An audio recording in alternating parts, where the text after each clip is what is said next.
The Occupy Wall Street crowd and the financial industry don't normally see eye to eye.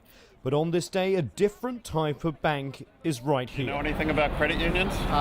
Peter Bray represents community banks and credit unions in New York, which instead of shareholders have members and are non-profit in nature, often lending in the local community.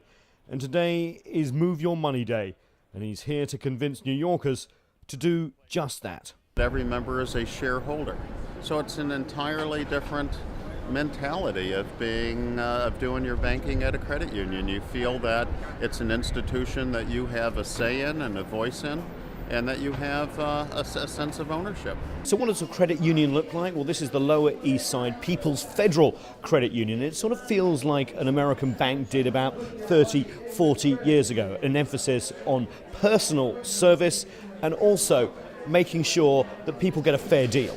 Jennifer has joined the credit union recently, transferring all of her business and personal accounts from Chase Bank, who she says just cared about charging her fees again and again. They're going to charge me a fee. They're going to take it out directly. So if that puts my account under, which in some cases it does, then I'm charged for that as well. So it's kind of like set up for me to lose repeatedly. And then when you go in and try and discuss it with them, they're very, of course, not very sympathetic.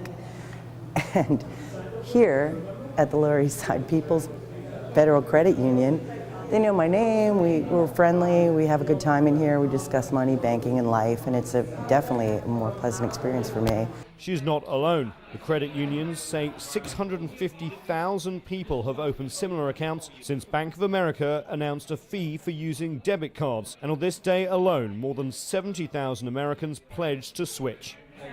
Carlos Acosta oversees people coming in wanting to open new accounts. He says they've never been busier. We've been getting that for the past 2 weeks. It's just unbelievable how much people are reading into credit unions and see what we offer. They're tired of paying those extravagant fees that the major banks are charging, so they're coming here and they're getting a break, really. Compared to the hundreds of millions of accounts of the big banks, the Move Your Money campaign is small. But anger at debit card fees and big bonuses means the big banks will have to work harder and harder to keep their customers.